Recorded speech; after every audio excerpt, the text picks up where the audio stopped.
Again, thank you for joining us for today's webinar, USDA Section 538 Guaranteed Program, Part 1, Understanding Program Impacts on Affordable Housing Projects.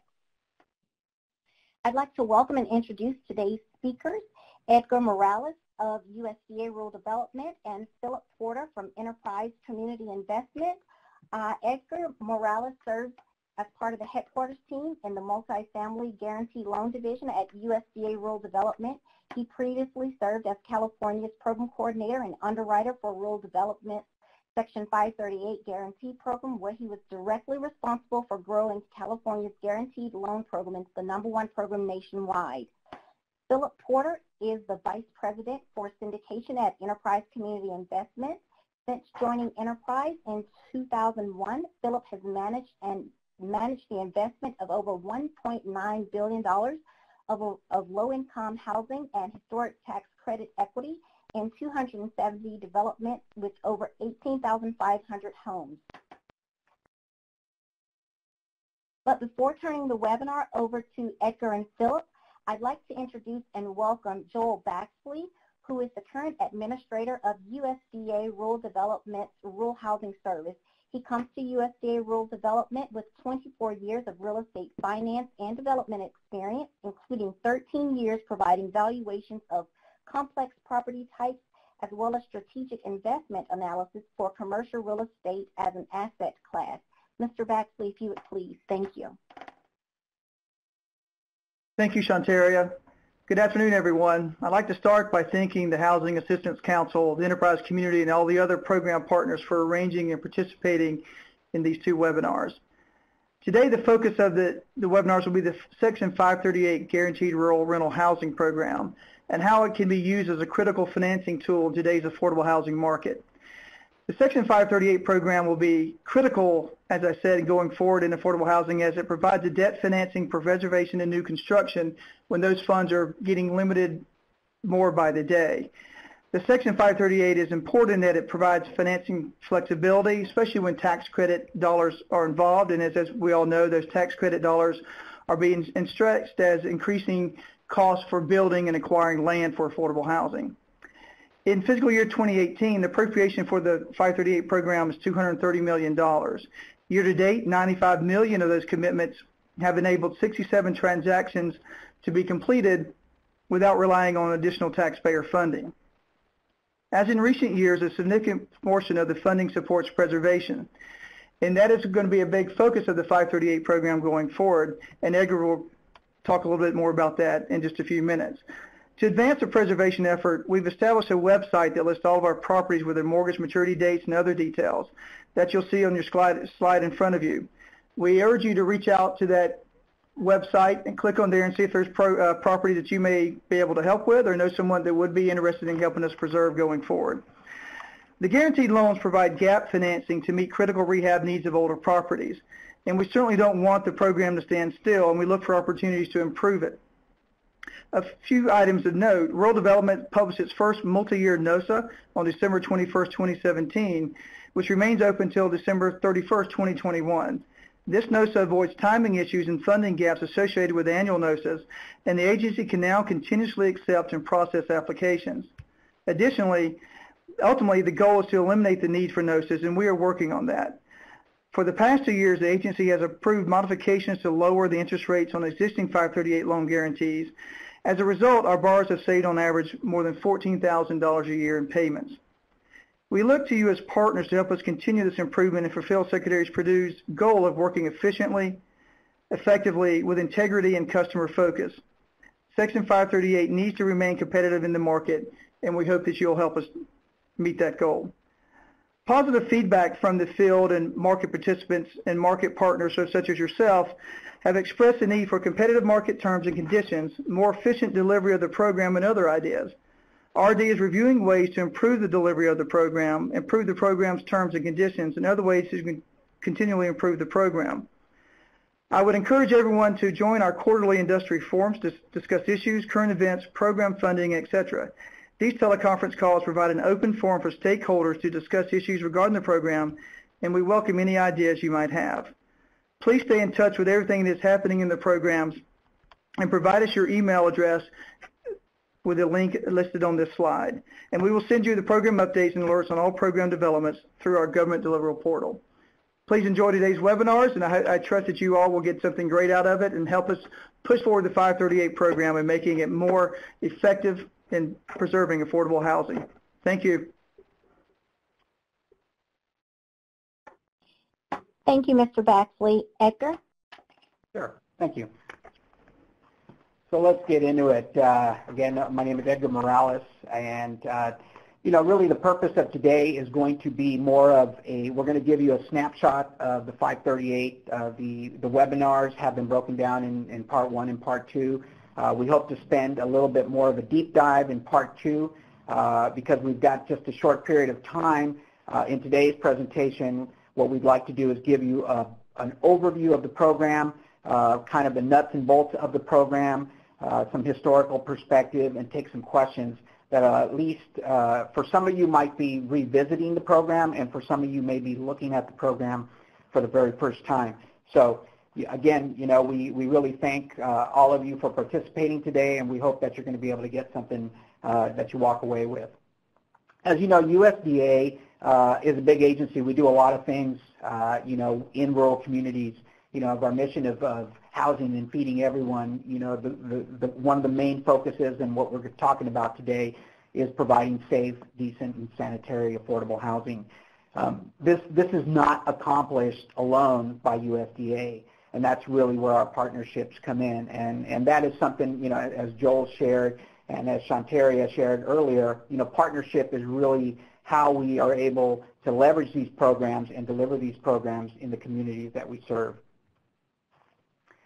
The partnership with HAC has been an ongoing. HAC has always provided a lot of training on the USDA programs. They keep our communities abreast of the changes of what's going on. HAC has allowed us a platform to educate the community and revisit the 538 program, along with many of our programs.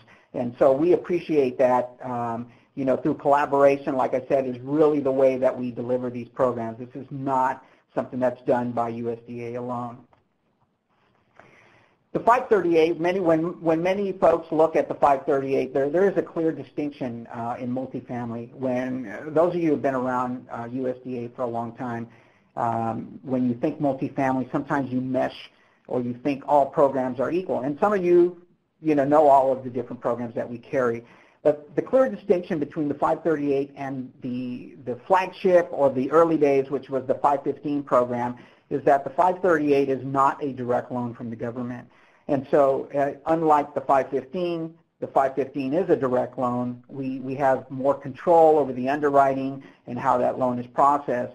The Section 538 is a guarantee loan that is really lender driven, and those loans are made directly to developers from participating lenders. So kind of to put the program in perspective is really to go back and see where did the 538 start. For many of us that are not familiar with the program, we may think it is a new program, and it may appear that it is a new program, but really the Section 538 was part of the original Housing Act in 1949, along with the other programs that were authorized, such as the Section 515, 514, our farm labor programs. And so even though it was authorized back in 1949, we really didn't start, getting our hands around the program until the late 1990s on that. Up until, the year 2005, there was really only a handful of loans that were made, just because nobody at that period of time, we still had plenty of subsidy. The 515 program was fully funded. And therefore many developers were going for the deeply subsidized programs. And so at that time, the Section 538 carried interest credit, but it wasn't quite the deep subsidy that was being provided with the 515 loan. Prior to 2009, the Section 538 provided interest rate subsidy of up to 250 basis points on the loan. And at that time, we were actually tied to the applicable federal rate. So, even though we provided interest credit subsidy on the program, we did have some restrictions as to the type of programs and sources that we could mesh, the Section 538 with due to the restrictions that were tied to the applicable federal rate. In 2009 was the first time that the 538 was actually looked at and used for the preservation of our first 4 515 transactions.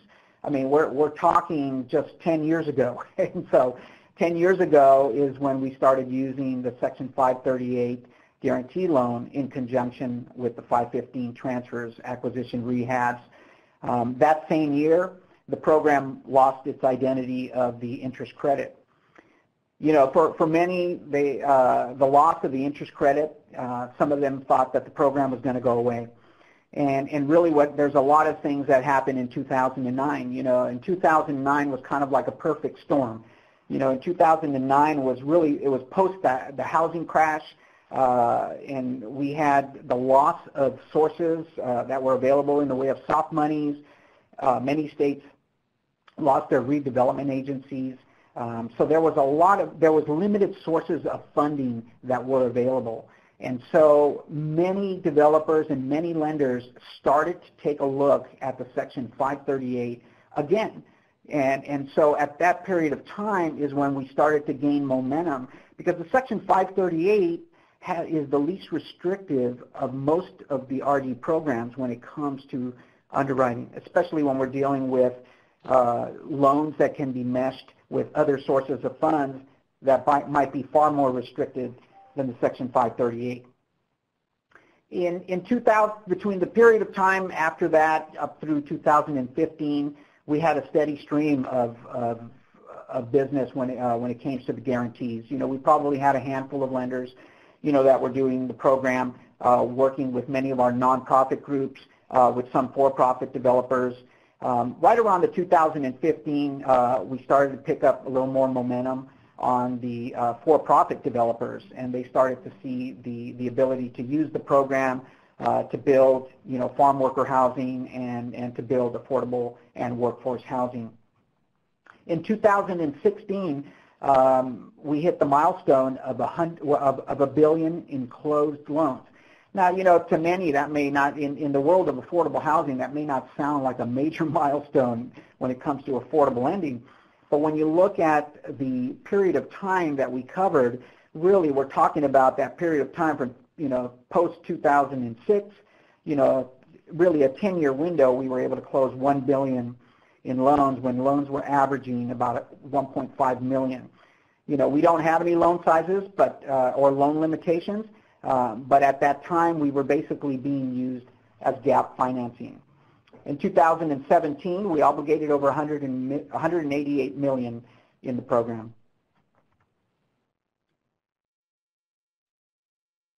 So availability of funding, that's really, when folks look at the program, historically most of federal programs run off of the NOSA and a NOFA. And, there was a challenge with the start-stop lining up applications to mirror the time frame of a tax credit application. There was times where we didn't have a NOFA in the early years, or it came out too late, and it was really tough to match that up. One of the things we've been working on, as you heard Joel talk about process improvements and program improvements, is to try to do away with the NOFA process altogether on the guaranteed loan program. And one of the things that we were able to accomplish under the last NOSA was we were able to get a NOSA published for 4 years. So our current NOSA is open through 2021. And so that really allows you as a developer to better align your applications with whichever state you're working in, the tax credit cycle or other sources of funds that you're going to be working on. So it pretty much makes us over the counter. Historically, the program has received an annual authority of about $150 million. As I stated, in 2017 we obligated just a little over $188 million. The program is budget neutral, so we talked about that it's no cost to the taxpayer. We currently have authority of $230 million in the program right now. We probably will get something pretty close to that in the fiscal year 2019. The program is lender driven. So again, there's a clear distinction. This is not a loan that is a direct loan from the government. This is a guaranteed loan, and we rely on our approved lenders to deliver the program. At a quick glance, as we stated, the program is driven by approved lenders that participate in the program. We service eligible rural areas up to 35,000 in population that are not, butting up next to an MSA. In the earlier slides, you saw an eligibility link. That link will tell you whether the project is eligible or not. You can just go into that link, put in an address, it'll populate an eligibility. It'll tell you whether the project is eligible or not eligible. And if you have any issues with that, you can always reach out to us and we can assist you with that. The program itself does not have any loan limits, so we don't have a minimum loan or a maximum loan. We've done loans as low as $250,000, and we've done loans as high as $21 million on the permanent side. And so, again, we're not limited or constrained by any guidelines on loan limitations.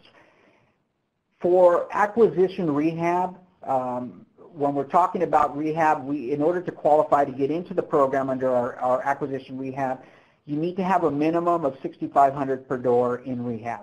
So that's really, and that's not much when you're looking at, most of our rehabs are anywhere from $30,000 to $60,000 per door. They're either gut rehabs or major rehabs on that. The guarantee can be used to enhance tax-exempt bonds. As far as fees, currently there are no application fees under this 4-year NOSA that was published.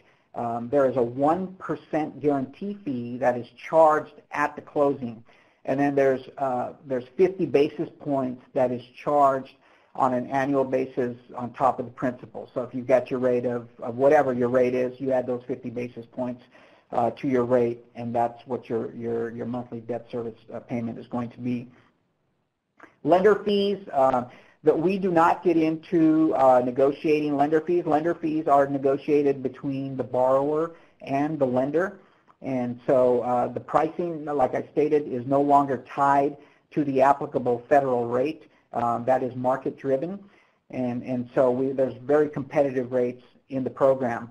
The program does not require that you use tax credits as part of the financing structure, although over 95% of our projects have tax credits.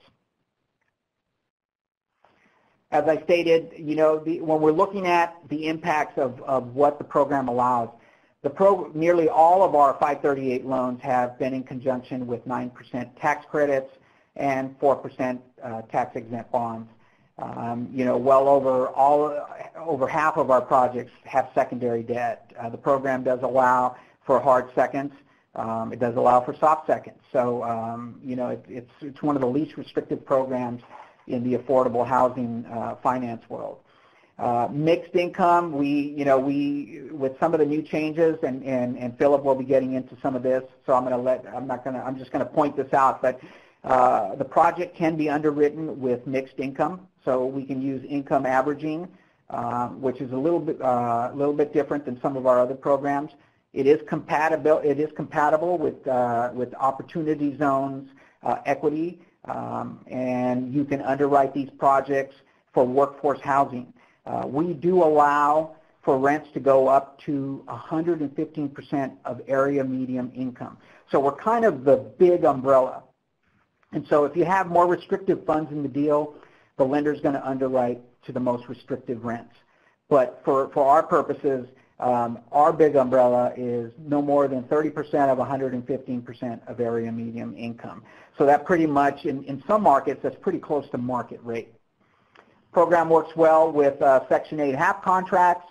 If you're going in acquiring a new project and it already has a HAP contract, maybe awarded from a housing authority, the program underwrites well with that, or with RD assistance if that is available on the 515 projects, or any other type of subsidy that is allowed on the project. Benefits to developers, the loans can be used for either or, the acquisition rehab or for new construction. For acquisition rehab, the project does not have to be an RD asset to begin with. So if you're acquiring another affordable project, that could be either an FHA project, or it could be just another project that has a LURA or a restrictive use that's an affordable project.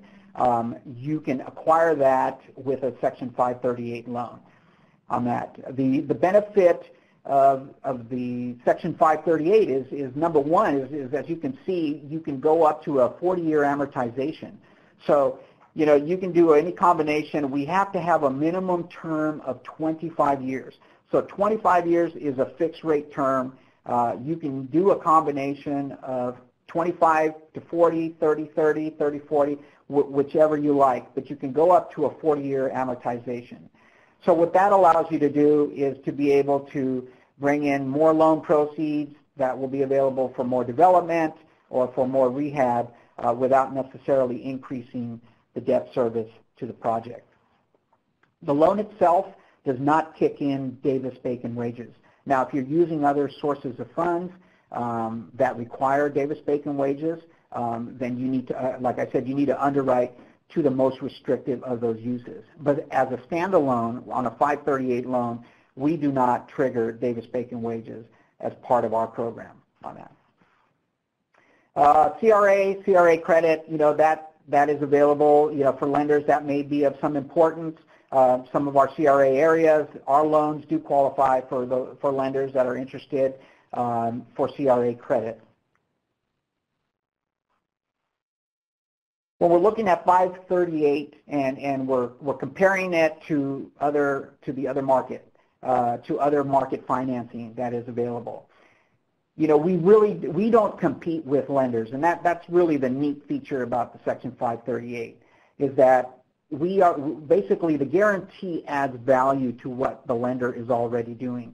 If the lender has the capacity to take on a 25-year fixed rate with a 40-year amortization, we can guarantee that financing. You can use one of our approved lenders already, or if you currently have a relationship with a lender that you're working with, we can work with that new lender. The lender is allowed to submit an approval package at the same time they submit their first application.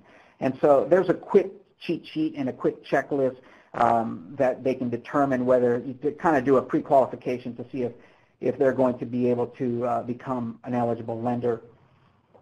Most of our loans are sold in the secondary market, though. There are some lending entities that do portfolio the loans.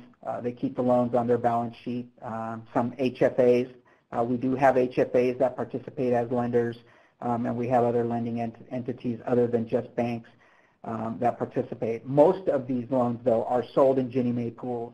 They either go Ginnie Mae or they go Fannie Mae, but that enables the lenders to offer premium pricing to their borrowers and transfer those savings to the project and the development.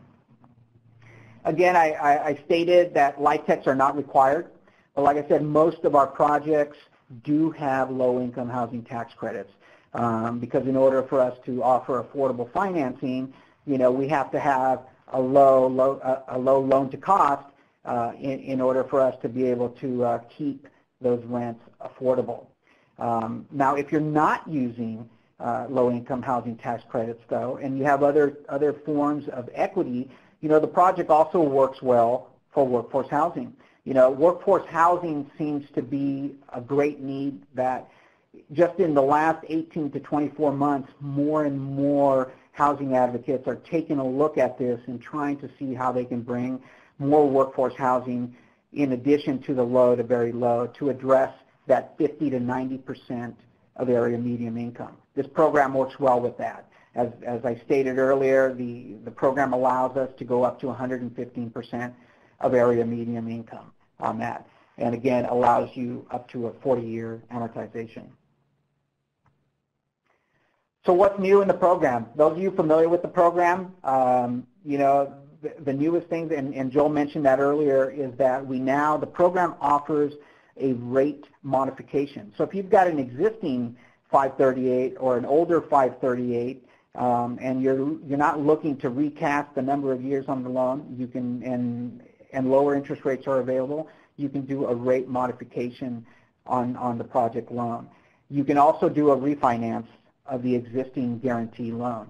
Now that's a great tool for many project owners that maybe do not want to resyndicate with maybe new tax credits, and they've been able to build some equity in the project, and they've got a 40-year loan on it, but maybe they want to do some minor repairs, they want to refinance it, take some cash out, but not put new tax credits on it and recast it out to another 40 years. The program allows you to do that. So that's a neat feature. Those features have been added to the program just in the last 18 months. So what's the process? So, you're interested in applying for a Section 538 as part of your project loan and part of your development. These loans are submitted through an approved lender. So the lender is going to develop the application for you, and they're going to submit it to the RD state office in whichever state that you're working in. And so all of the communication goes through the RD office. And typically what happens is you need to submit a response to the NOSA, which is currently open. At that point, the RD office will process that response anywhere from 2 to 4 weeks. They will issue a notice to proceed, which is an invitation for the lender to submit a full application. And a full application means it includes an environmental. When I make emphasis on environmental, because the environmental is a critical piece, we can't issue a conditional commitment without the environmental. So if you're dealing with new construction, I encourage you to get us involved early. Even if you're not ready to submit the full application, have your lender engage with the local RD office and start working on the environmental piece so that we can make sure that those environmental conditions are taken care of prior to issuing the conditional commitment. Once you get a full application submitted, the application, most likely, depending on the workload of the RD office, they can normally get those out between 60 to 90 days, and sometimes less. What I encourage folks to do is always check with the state office, get a commitment on timeline on what to expect. I also encourage all of you to set up a concept discussion. Get everybody on the phone so you can start working from your timeline, from your closing backwards on that there. So quick summary. The loan is not a direct loan. So the Section 538 is not a direct loan from the government. It is a guaranteed loan by the government. The program is lender-driven. We do not have loan limits on the program. The Section 538 can be used for new construction and rehab. Funding is readily available, pretty much over the counter. There is no tenant recertification required. Now, if you have tax credits in the deal, you may be required to recertify for tax credit purposes. But RD does not require recertification of tenants like we do on our 515s. Okay? The initial occupancy, as I stated earlier, would need to be no more than 115%. Rents cannot be no more than 115% of area median income. Eligible rural areas with populations of up to 35,000 or less on that. I know this was really quick, and like I said, this was a snapshot. We're going to get into a little bit more detail next week, and hopefully, most of you can make it there. At this point, I'd like to quickly open it up for a couple of questions if we have them, and if not, we can move the rest of the questions after Philip Porter goes into his presentation. Thank you, do we have? Yeah. Thank you, Edgar. Looking at it right now, and got a question from Joel Smith out in Colorado. Wants to know, can you go over the collateral requirements briefly? The collateral requirements, like specific, that's kind of a general question. as far as the collateral requirements, I'm not sure exactly what he's asking on that. If I can encourage you to email me, I can email you exactly what those details are specific to your question. I mean, as far as collateral, we the obvious is the real estate part, so I'm not sure exactly what your question is. He sent a follow-up. He says, will leasehold interest on trust land be acceptable? Like tribal land? Yes. Yes. But, and I say that we need to look at what exactly. If we're talking about tribal land, the answer is yes. But I would encourage you to email me so that I can get you specifics as to what we can and cannot do. We do lend on tribal land. Thank you. Okay. Looks like that's the only question. Okay. Want to give folks maybe a few more seconds to kind of type their questions in if they're doing that. But if not, then let's see, give it another few seconds. Any additional questions for Edgar? All right, I say we proceed on with Philip, please. Thank you. All right. All right, Philip. Well, thank you, Edgar. I appreciate the opportunity to share my perspective on the tax credit market and how the tax credit program is working with the RD 538 loan program. So let me hit some high points. Some of this will be, again, review for many of you. Others, this may be useful historical context. So just taking us back to the beginning, with the tax credit program, it was created by the Tax Reform Act of 1986 under the Reagan administration. So this was a Republican effort, quite a long time ago now, that emphasized public-private partnerships and has garnered a lot of bipartisan support over the years. But this program is not a HUD program. It is administered by the IRS under Section 42 of the Internal Revenue Code. The program has resulted in building or renovating over 2.8 million homes across America. So it's accounting for something like 90% of the housing production. It's the longest running federal housing program that we've had in this country, and it's become very refined and functional over time. The result is capital subsidy for the developments ranging from 25 to 80% of the cost. The market for investing in these developments to benefit from the tax credits and the other tax benefits associated with investing are typically banks, but some insurance companies also participate in this market. And what the banks particularly are after is regulatory credit under the Community Reinvestment Act. They also seek real return, just as do the insurance companies. Typical returns, just for context, are sometimes below 4% after tax, even now, and all the way up to about 6% after tax to the investor. So these returns are still relatively low on in historic context today. But the market shifted dramatically with the presidential election in 2016 because investor expectations about the future of tax policy and the concerns around tax reform caused folks to reprice the investments. So prices immediately after the election adjusted downward, assuming tax rates of 20 to 25%. And that carried on through 2017, resulting in 8 to 20 cents per credit less investment in the deals. That, of course, had a huge shock on the system, and many folks were saying, hey, the tax rates haven't changed. Why are prices coming down? And it has to do with, again, the expectations, because everyone's going to be holding these investments for at least 15 years, but also what is less valuable. Primarily, what's reduced, the reduced value comes from lower tax rates mean that the write-off of the capital account of the investor is worth less to them over time. So the losses are worth less than they had been historically. Right, moving forward a little more, the first real devaluation of the investment value with the tax credits occurred with the Tax Cuts and Jobs Act signed in December 22nd of 2017.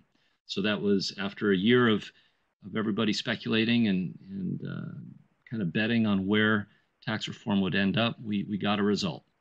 and that was a clear result. Corporate tax rates dropped from 35% to 21%. 40-year depreciation is no longer available. Rather, 30 years is the maximum depreciation that we can take on these housing investments.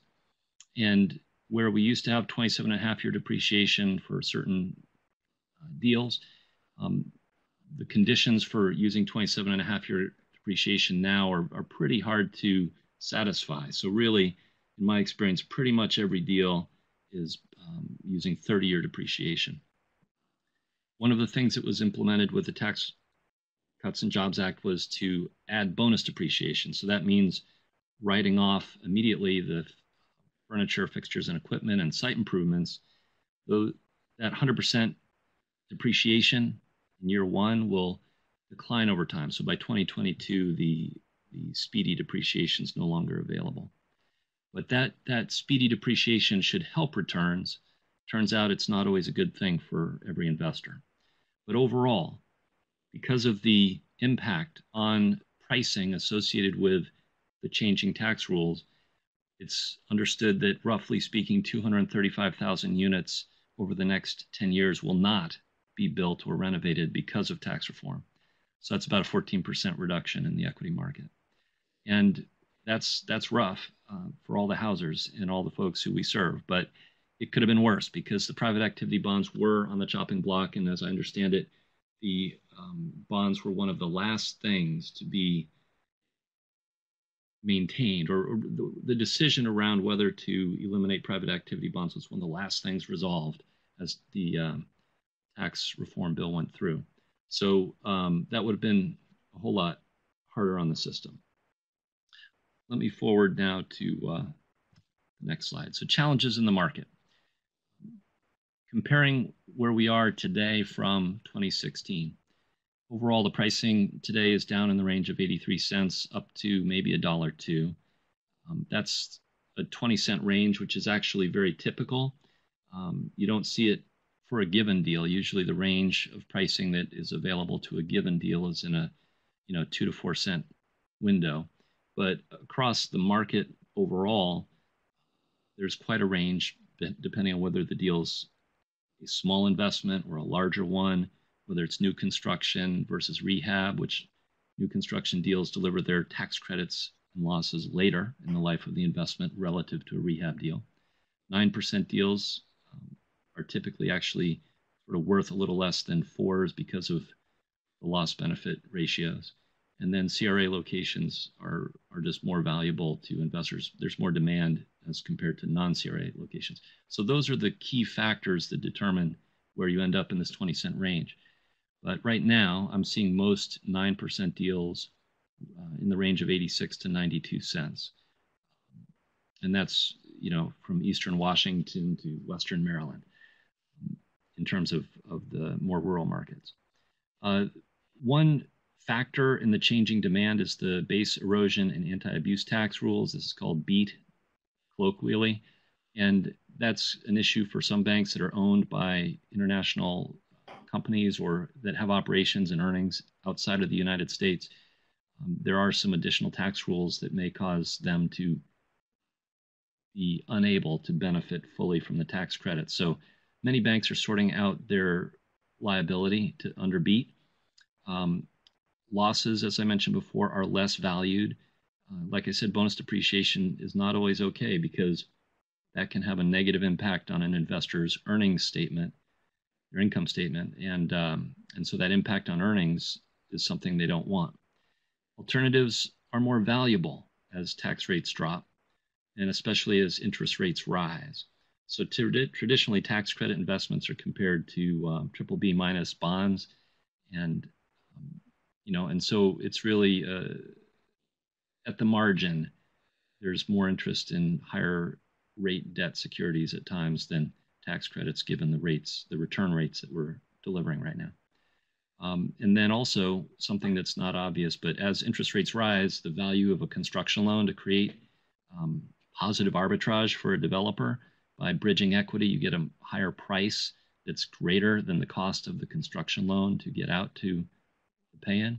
Well, that, as interest rates rise, that produces less and less value. And occasionally now, deals are just taking their money early and funding the development with equity rather than taking out a construction loan. It's just not as efficient. So as equity comes in earlier in the life of the deal, it's typically priced lower. So that's another aspect of what's going on. It's not hurting the net value, but it is resulting in a lower price per credit.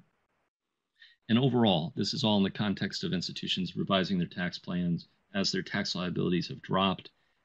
All the credits they've bought before, need to be rescheduled, and there's just quite a bit to folks sorting out where they will be going forward.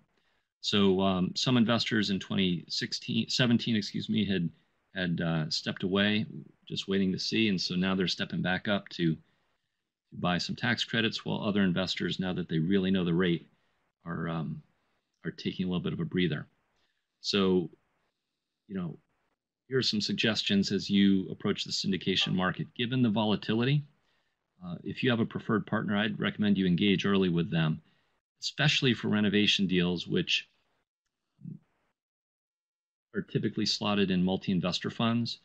You want to be sure that the syndicator you're working with has a fund closed that can benefit from the tax credits as soon as your deal delivers them. So that's a key factor with renovation projects. But also, there may be an opportunity to go with one of the GSE funds. GSEs are Fannie Mae and Freddie Mac. They are back in the market, and I'll get to that a little more in the next slide. Another benefit of working with your syndication partner early is just to identify whether the Fannie or Freddie funds would be available for your deal's location. They have duty to serve requirements, and those are very much place-based, and it's something that has to be referenced by street address. But overall, investors are taking longer to get to yes, where historically 2 to 3 week RFP processes were fine. Now it's much harder to identify an investor ready to go at that price on that schedule. So I'm finding if you have in your schedule 4 weeks or more to solicit equity proposals, I think that's better. A lot of times folks are eager to manage their guarantee liabilities or push other terms. And I would recommend that, to the extent that you can, just keep your deal as square as possible. Square deals get the best pricing right now, as investors are, generally speaking, more tentative. Some are pulling back. They're just less willing to give on terms. But positives. There are some positives despite prevailing winds against us. First off, for rural deals, Fannie Mae and Freddie Mac coming in, they're planning to invest about $500 million a year, and that will substantially go to rural deals. There will be some in CRA markets and some that are free to go everywhere, but a large chunk, something like 40+%, will be in rural markets. The multi-investor funds, which were way down in 2017 as investors took a breather, wait and see what would happen, they're coming back. So for instance, Enterprise, we invested $164 million in multi-investor funds in 2017. This year we'll do about twice that. So that's a good thing for rural deals where many go. Some CRA markets are overbought on the coasts, and that's pushing bank demand into secondary and tertiary markets so that they can lever up, get some yield, a little bit more yield, and that's moderating price reductions in the rural markets. And then more recently in March, the omnibus spending bill passed, which increased the 9% credits by 12.5% over the next 4 years. That will get the industry about 28,000 more units of production over that 4 years. So that helps offset the overall loss associated with tax reform. And I'm seeing deals getting done with that increment right now. The other key piece of the spending bill for us that Edgar mentioned before is that income averaging is now a permanent option available to developers. You can charge and qualify for tax credits as high as 80% of AMI rents.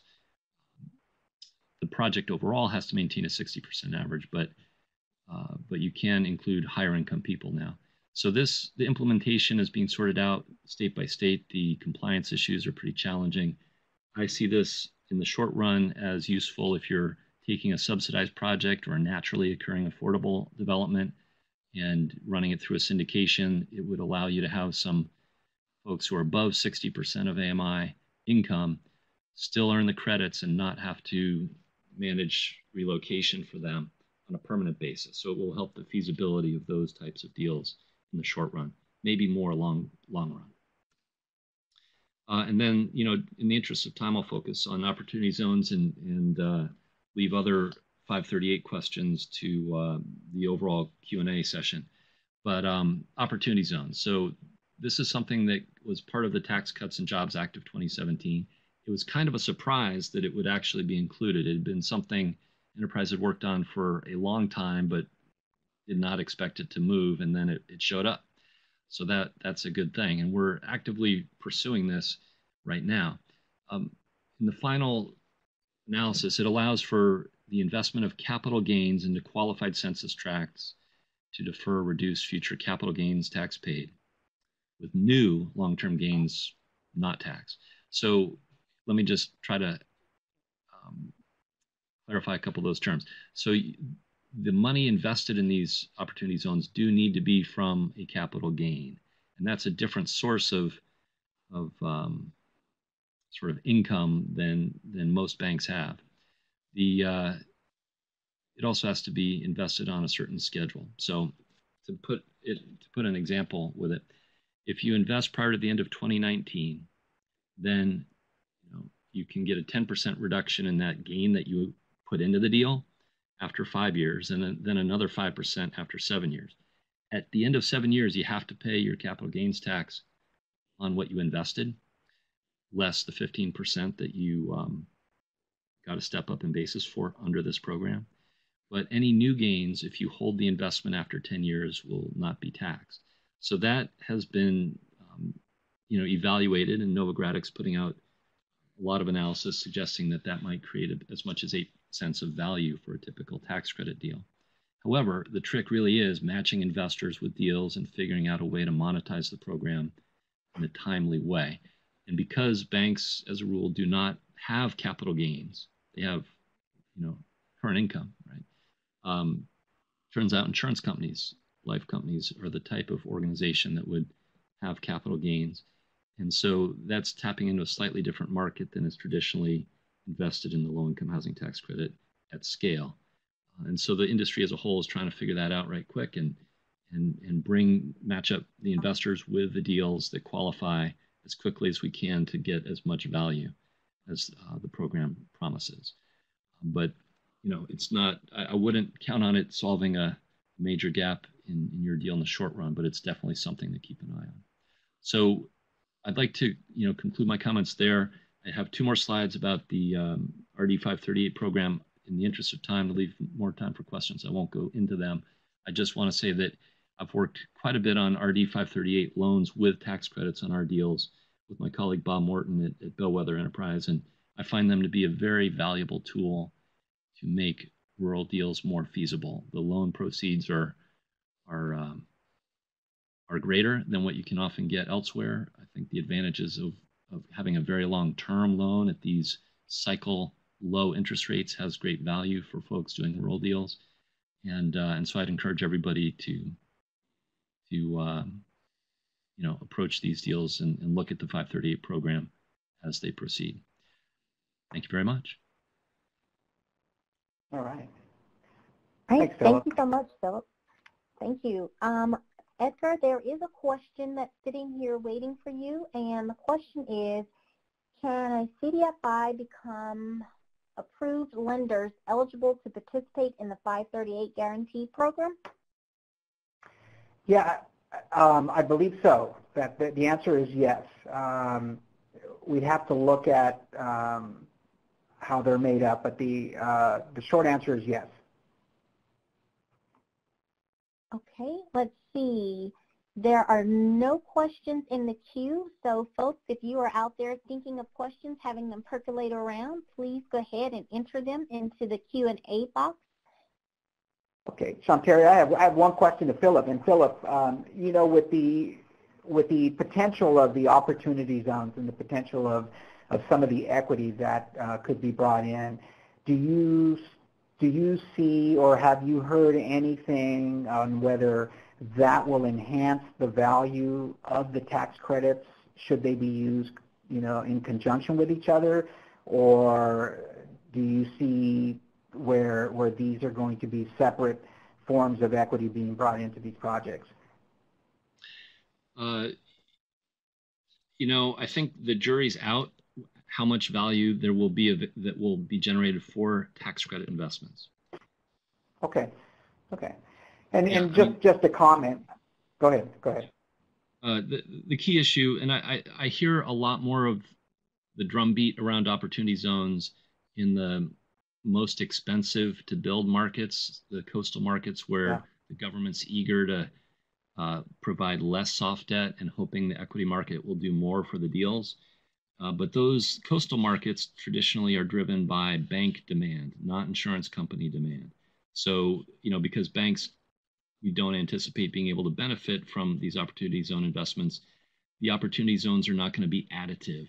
I think it may work differently in the rural markets where more often insurance companies are the investors in the tax credit deals. Right. And so it could have an additive benefit for rural deals, provided market makers can make the connection between the investors and the right deals fast enough to generate the value the program promises. Okay, perfect. And with, you mentioned that there was a 12% increase in for the tax credit program that we have the ability to use and are using. Do we see that as bringing more projects to the market, or do we see that as bringing more tax credits per project? I think from what I've seen, states are trying to get an extra deal or two done, or 3 or 4, depending on what's going on, how big a program they're running. So I think that just in the last few weeks, I'm seeing a little bit of a surge in pricing where competition is rising. So I think that will have state allocators hold out hope that the market will perform better. They can apply the tax credits more thinly over a few more deals than they might have otherwise expected. And so I think deal count is what they're looking to increase. Do we have any more questions, Shantaria? We do have a question. Shelley wants to know, is the $6,500 per unit rehab required for rate modification? No, it is not.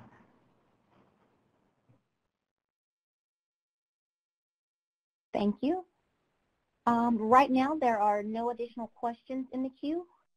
Okay, so I just wanted to make one point. One of the reasons why we asked Philip to join us with the tax credit presentation is that much of what we do with the Section 538 program is leverage deals, and so even though it's not required, it's important for us to know how these deals come together. And from a program perspective, the 538 does not add a layer of underwriting, and I just wanted to make a comment that we do not add a layer of underwriting when it comes to looking at these tax credit deals, whether it be an opportunity zone transaction or whether it be a tax credit transaction. That underwriting is done before it gets to us. And so we look at the flow of tax credit equity as just that, as equity contribution to the deal. And so when the loans are being processed at the state level, it is being looked at as part of the equity, as part of the sources in the transaction. We do not get into the tax credit calculations of basis and whether what's eligible and not eligible. And so just wanted to clarify that. Sometimes we get questions of whether there is an additional layer or overlays of underwriting when we have transactions that come into the agency with different sources. We do not. So we don't have an additional subsidy layer in review, and we don't have any overlays that we do in the way of underwriting on that. That's it, Shantaria. Okay, we've had a few questions come in. Okay. Let's see, Mindy would like to know, and I'm trying to scroll to Mindy's question. We know that rural homelessness occurs at the same proportions as urban and suburban homelessness. Are there ways that these USDA programs can go beyond income levels to be targeted to developments that would serve a certain percentage of people experiencing homelessness or other barriers to stability? Well, what we find is that in the communities that we serve at the 115% of area median income, that is close to market rate in many areas, with exception of some of our high-cost areas, some high-cost states like New York, California, Alaska, and many of our West Coast states are high-cost. Currently, that's where we're set up. That moving forward, those are areas where the agency is examining that. As we're seeing more and more transactions that come our way in the way of special needs and homelessness. Currently, the 115% of area median income is our capacity, and that's really our ability. We haven't seen much in the way of a demand for exceeding that when we're addressing homelessness, because most of the homelessness are either underwritten in some form of a master lease or they're underwritten with SSI. And so if I understand the question correctly, we have not seen a demand to exceed what our current program guidelines are offering.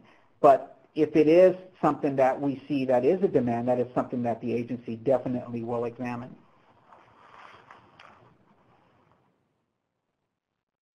Great, thank you. Any additional questions out there from the field? We've got another minute or maybe 30 seconds left here on the call. All right, having seen no additional questions come through, Edgar, Philip, do you have any final closing statements you'd like to make? Philip, anything? Well, no, I just appreciate everybody, paying attention to our perspective today, and I'll just invite anybody who would like to follow up to email me or give me a call. The final slide on my slide deck shows my information. Thank you. Okay, and I second that. Any questions or any scenario questions, feel free to email me directly, and I can get back to you with an email response, so you have something in writing there. Anytime you have a question about this program or any other programs, feel free to reach out. We look forward to seeing you guys next week or hearing from you guys next week if that's available for you. Thank you. All right, thank you guys very much. So before we close today, I'd like to thank our two presenters, Edgar Morales and Philip Porter. And also a very special thank you to Administrator Baxley for joining our call today. As a reminder, please join us for part 2 for those of you that participated today but have not yet had an opportunity to register. You might have noticed that the event is full. However, because of your participation today, we have opened up an additional 30 slots. So immediately following the webinar today, please go to HAC's website, register for part 2. And I'd like to thank you for your time today on the call and wish you a very rest of your day. Thank you.